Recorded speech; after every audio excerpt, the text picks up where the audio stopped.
Hey guys, welcome to my channel Karan three velocity. So one punch man manga के पिछले part में हमने गौरव की खतरनाक फाइट दो बेहतरीन मॉन्स्टर्स से होते हुए देखी थी, जिस फाइट के एंड में गौरव मरने की हालत में आ गया था। लेकिन इस पार्ट में हम देखेंगे साइतामा की पावर्स के सीक्रेट। आखिर क्यों Saitama one punch man universe में इतना ज्यादा पावरफुल हो गया, और क्या साइतामा की तरह ही और भी हीरोज पावरफुल हो सकते हैं या फिर नहीं, और इसी सीक्रेट का गारो से क्या कनेक्शन है, और वो कैसे आगे चलकर साइतामा जितना पावरफुल भी हो सकता है। साथ ही हम मॉन्स्टर एसोसिएशन के डिफरेंट पावरफुल मॉन्स्टर्स के बारे में जानेंगे जो कि हीरो एसोसिएशन से बैटल करने के लिए रेडी हो रहे हैं, क्योंकि कुछ ही टाइम में हीरो एसोसिएशन मॉन्स्टर एसोसिएशन पर हमला करने वाली है।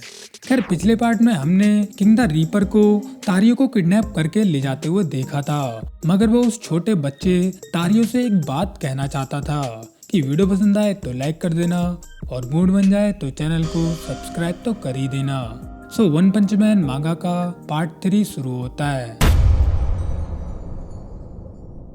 जब गारो की खतरनाक फाइट किंग द रीपर और इंसेक्ट गॉड से चल रही थी, तब फिनिक्स मैन गारो के बारे में बात करने के लिए मॉन्स्टर ग्योरो के पास पहुंचता है, जहां वो ग्योरो से पूछता है कि आखिर क्यों तुमने इंसेक्ट गॉड और किंग द रीपर जैसे मॉन्स्टर को गारो पर नजर रखने के लिए भेज दिया। स्पेशली किंग द रीपर, वो इतना पागल है कि वो गारो को जान से भी मार सकता है।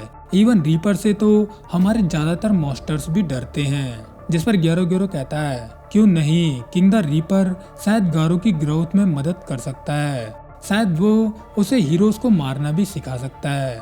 जिस पर फिनिक्स मैन कहता है इससे गारो की ग्रोथ से क्या लेना देना है। जिस पर ग्योरो फिनिक्स मैन को बताता है ये एक टेस्ट है गारो की डेडिकेशन का, पहले उसे अपनी बॉडी से लेकर आत्मा तक को दर्द को झेलना होगा।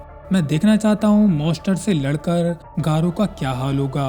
तुम्हें क्या लगता है मॉन्स्टर किंग ओरोची का जन्म कैसे हुआ। जिस पर फिनिक्स मैन कहता है मुझे तो बस इतना पता है मॉन्स्टर किंग ओरोची किसी तरह के एंशिएंट क्रीचर हैं। जिस पर ग्योरो बताता है तो सुनो फिनिक्स मैन, किंग ओरोची एक समय पर गारो की तरह ह्यूमन थे, लेकिन बहुत सारे फेलियर और सैक्रिफाइस के बाद वो बने अल्टीमेट लाइफ फॉर्म, एक असली मॉन्स्टर किंग लॉर्ड ओरोची। तुम जानते हो मॉन्स्टर किंग ओरोची को किसने क्रिएट किया? वो मैं ही था जिसने उन्हें क्रिएट किया। जिस पर फिनिक्स मैन हैरान होते हुए कहता है क्या तुमने? ऐसा हो ही नहीं सकता।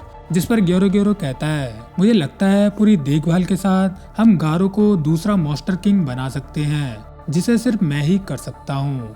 मैंने ही किंग द रीपर को गारो के ऊपर बेरहम होने के लिए कहा था, लेकिन अगर गारो मर गया तो मैं कुछ भी नहीं कर सकता और हमें एक और नया सब्जेक्ट चाहिए होगा। खैर, इसके बाद हम देखते हैं ज़ॉम्बी मैन को, जो कि अपने creator house of evolution organization को ढूंढ रहा होता है, क्योंकि कुछ समय पहले हाउस ऑफ इवोल्यूशन के बेस को जेनोस और साइतामा के द्वारा डिस्ट्रॉय कर दिया गया था। लेकिन ये बात ज़ॉम्बी मैन को बिल्कुल भी नहीं पता है। ज़ॉम्बी मैन को लग रहा होता है दुनिया को डिस्ट्रॉय कर देने की सोच रखने वाली ऑर्गेनाइजेशन हाउस ऑफ इवोल्यूशन कहीं दूसरी जगह शिफ्ट हो चुकी है, जिसकी वजह से ज़ॉम्बी मैन काफी दिनों से इन्वेस्टिगेशन करने के बाद इस जगह पर पहुंच चुका है। सो यहाँ पर बिल्डिंग के ऊपर से नीचे देखते हुए ज़ॉम्बी मैन कहता है मैंने इस एरिया के बैक एंट्रेंस को बंद कर दिया था, लेकिन 4 घंटों में सिर्फ यहाँ पर मैंने गोरिल्ला को आते हुए देखा था। मेरी इन्वेस्टिगेशन के हिसाब से यहाँ पर हाउस ऑफ इवोल्यूशन का नया बेस हो सकता है, क्योंकि यहाँ पर मुझे पता लगा है कुछ अनजान लोग शिफ्ट हुए थे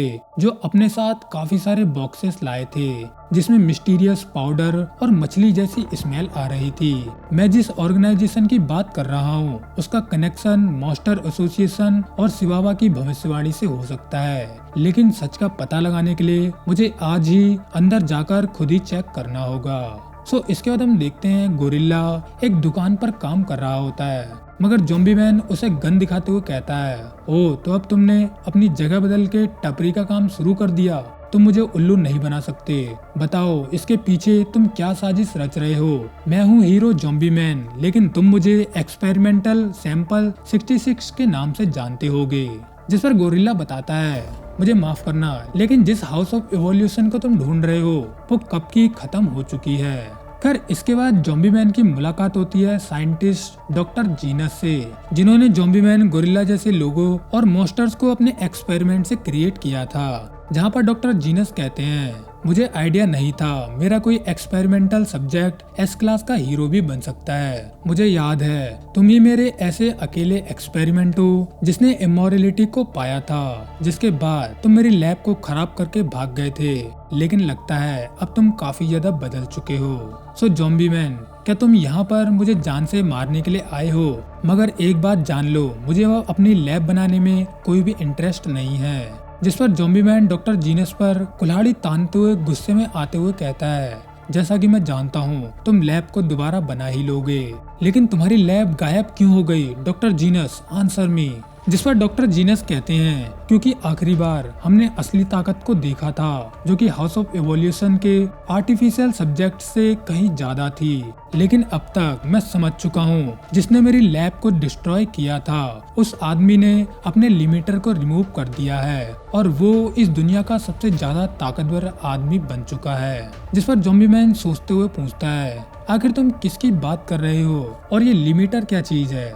जिस पर समझाते हुए डॉक्टर जीनस ज़ॉम्बी मैन से कहते हैं, भले ही एक जीव कितना ही ताकत पाने की कोशिश क्यों ना कर ले, मगर उसकी ग्रोथ पर एक लिमिटर लगा होता है। ताकत पाने का ये खेल, स्ट्रगल, दर्द उस आदमी को पूरी तरह से पागल करने की कोशिश करता है और जो लोग मॉन्स्टर बन जाते हैं वो अपने कंट्रोल से बाहर चले जाते हैं। और इसी की वजह से गॉड ने जीवों की ग्रोथ कंट्रोल करने के लिए एक मैकेनिज्म बनाया जिससे जीव इस दुनिया में सरवाइव कर सकते हैं। और गॉड के द्वारा बनाए गए इस मैकेनिज्म को हम लिमिटर कह सकते हैं। लेकिन एक आदमी ऐसा है जिसने खुद की शारीरिक क्षमताओं को पुश करके अपने लिमिटर को रिमूव कर दिया और वो धीरे धीरे काफी ज्यादा ताकतवर होता गया। जिस पर सवाल उठाते हुए ज़ॉम्बी मैन कहता है, सो तुम जिस आदमी की बात कर रहे हो, तुम्हारी थ्योरी के हिसाब से वो बहुत ज्यादा ताकतवर होता जा रहा है, मगर उसे इतनी ताकत और पावर बिना किसी कीमत के मिल गई? जिस पर डॉक्टर जीनस बताते हैं, नहीं, उसने काफी भारी कीमत चुकाई है। उसने इस ताकत और पावर के बदले उसने अपने बाल गवा दिए। साथ ही में वो इस दुनिया में बहुत ज्यादा अकेलेपन को झेल रहा है। जैसे ही उसने मेरे सबसे ग्रेटेस्ट वॉरियर को एक पंच से हराया था, उसी समय उसकी शक्ल ने मुझे ये सब दिखा दिया था। जिस पर ज़ॉम्बी मैन कहता है, तुम्हारे जैसा साइंटिस्ट जिसने मुझे बनाया वो इस तरह की बातों में आ जाएगा, मैंने सोचा नहीं था, तुमने मुझे निराश कर दिया। मैं ऐसे कई मॉन्स्टर्स को जानता हूँ जो अपनी ताकत को कम समझते हैं और जब वो मॉन्स्टर नहीं बनते तब दुनिया उन्हें हीरो के नाम से जानती है। जिस पर डॉक्टर जीनस जवाब देते हुए कहते हैं, नहीं, जो चीजें मैं तुम्हें बता रहा हूँ वो एक अलग लेवल पर है। जब एक ह्यूमन मॉन्स्टर बनता है तब उनके अंदर गुस्सा और फ्रस्ट्रेशन भरी होती है, जिसकी वजह से वो और भी ज्यादा ट्रांसफॉर्म होने की सोचते हैं, जो कि उनके साइकोलॉजिकल बिहेवियर और कई सारे फैक्टर्स पर डिपेंड करती है। और इसी वजह से हमें कई सारी अननेचुरल ट्रांसफॉर्मेशन और ताकत देखने को मिलती है, जैसा कि मेरे सभी साइंस एक्सपेरिमेंट में होता हुआ आया है। लेकिन इस दुनिया में ऐसे भी मॉन्स्टर्स हैं जो एनवायरमेंटल पॉल्यूशन और प्राकृतिक चेंजेस की वजह से पैदा हुए हैं, जिन्हें हम न्यू क्रीचर्स कह सकते हैं, जो कि अपने लिमिटर के अंदर ही रहते हैं। लेकिन बात करें उन एलियंस की जिन्होंने सिटी ए पर अटैक किया था, वो भी नेचुरल क्रीचर्स थे जिन्हें इंसानियत से डर था। और बात करें इंसानी हीरोज की, वो अपनी ताकत cybernetic parts, martial arts, human experiments के जरिए अपनी ताकत और पावर को बढ़ाते हैं। कहने का मतलब ये है, हीरोज हार्डवर्क करके अपने टैलेंट को पॉलिश करके ताकतवर बन सकते हैं, जिससे कि वो मॉन्स्टर्स का सामना करके इस दुनिया में सरवाइव कर सकते हैं। और इस दुनिया में कुछ मेरे जैसे लोग भी होते हैं जो कि पैदाइशी जीनियस और एक तरह की काबिलियत में माहिर होते हैं, लेकिन वो आदमी हम सभी लोगों से अलग है। वो एक नॉर्मल ऑर्डिनरी इंसान था। वो हमारी तरह किसी भी टैलेंट के साथ पैदा नहीं हुआ था और न ही उसकी लाइफस्टाइल थी, लेकिन इसके बाद भी पूरी लगन और मेहनत के साथ उसने अपनी लिमिट्स को पुश करके अपने लिमिटर को तोड़ दिया, जिसकी वजह से वो खुद से इवॉल्व हुआ और उसने अनइमेजिनेबल ताकत को अनलॉक कर लिया, जिसकी वजह से वो हम सब से कहीं ज्यादा ताकतवर हो गया। ये बात कहने में तो मुझे हंसी आ रही है और मुझे भरोसा भी नहीं है, मगर एक दिन ज़ॉम्बी मैन तुम उससे जरूर मिलोगे, क्योंकि वो एक हीरो है। सो ज़ॉम्बी मैन, तुम्हें कुछ और जानना है? इसके बाद ज़ॉम्बी मैन निराश होकर यहाँ से चला जाता है, क्योंकि यहाँ पर डॉक्टर जीनस की सभी बातें मनगढ़ंत और झूठी लग रही होती हैं। खैर, आप लोगों को डॉक्टर जीनस की बातें समझ में ना आई हो तो मैं बताना चाहता हूँ कि डॉक्टर जीनस यहाँ पर कहना चाहते हैं कि वन पंच मैन यूनिवर्स में गॉड ने एक लिमिटर नाम के मैकेनिज्म को बनाया है, जिसकी वजह से एक जीव उतना ही ताकतवर हो सकता है जिससे कि वो इस दुनिया में सरवाइव कर सके। लेकिन अगर कोई जीव कांस्टेंट मेहनत और बिना रुके अपने लिमिट्स को पुश करता है तो वो अपने लिमिटर को लगातार तोड़ते हुए हद से ज्यादा ताकतवर हो सकता है, जैसे कि हमारा टकलू साइतामा धीरे धीरे कितना ज्यादा ताकतवर हो गया। खैर, इसके बाद हम देखते हैं किंग द रीपर और इंसेक्ट गॉड को, जो कि गारो को मरने की हालत में छोड़ने के बाद वापस मॉन्स्टर एसोसिएशन में पहुंच जाते हैं। साथ में ये दोनों मॉन्स्टर तारियो को किडनैप करके भी लाए होते हैं, जिस पर किंग द रीपर ग्योरो से कहता है कि हमने गारो से बात की लेकिन वो हमारे टेस्ट में फेल हो गया और इसीलिए हमने उसे मार दिया। जिस पर इंसेक्ट गॉड भी कहता है, हाँ, वो हमारे टेस्ट में फेल हो गया, वो मॉन्स्टर बनने के लायक है ही नहीं, उसके अंदर अभी भी इंसानियत जिंदा है, इसीलिए वो कभी भी हमें धोखा दे सकता है। जिस पर ग्योरो कहता है, मैं देख सकता हूँ तुम दोनों कितनी बुरी तरह से घायल हो, सो मुझे सच सच बताओ वहाँ पर क्या हुआ। जिस पर किंग द रीपर कहता है, जितना मैंने सोचा था वो उससे कहीं ज्यादा ताकतवर निकला, ये बिल्कुल भी ठीक नहीं था। ओ, अब समझा, तुमने हमारी ये फाइट एक्सपेक्ट कर रखी थी। जिस पर ग्योरो पूछता है, क्या वो सच में मर चुका है। जिस पर किंग द रीपर कहता है, मैंने उसे जान से मारने की पूरी कोशिश की थी लेकिन मुझे इंसेक्ट गॉड ने रोक लिया था, मगर मुझे लगता है अब तक तो वो पूरी तरह से मर चुका होगा। जिस पर डिसअपॉइंट होते हुए ग्योरो पूछता है, ये बच्चा यहाँ पर क्यों है, इससे कुछ गड़बड़ भी हो सकती है, इसे तुरंत ही मार दो। वैसे भी कुछ टाइम में हीरो एसोसिएशन हमें घेर सकती है, लेकिन तुम जानते हो मुझे एस क्लास हीरोज का बेसब्री से इंतजार है। भले ही एस क्लास हीरोज काफी ज्यादा ताकतवर होते हैं, मगर हमारे मॉन्स्टर्स को लगता है वो आराम से उनसे जीत जाएंगे। जिस पर इंसेक्ट गॉड ग्योरो से कहता है, एस क्लास हीरो को कम मत समझना, क्योंकि उन्होंने गोकेत्सु और संटीचोरो जैसे खतरनाक मॉन्स्टर्स को भी खत्म कर दिया था। खैर, इसके बाद होता यह है, ग्योरो सभी मॉन्स्टर्स में अनाउंस करता है कि वो सभी मॉन्स्टर्स बैटल के लिए रेडी हो जाएं, क्योंकि कुछ समय में हीरो एसोसिएशन मॉन्स्टर एसोसिएशन पर हमला कर सकती है। खैर, इसके बाद हम देखते हैं काफी सारे छोटे मोटे मॉन्स्टर्स को, जो कि हीरो से बैटल करने के लिए रेडी होने लगते हैं।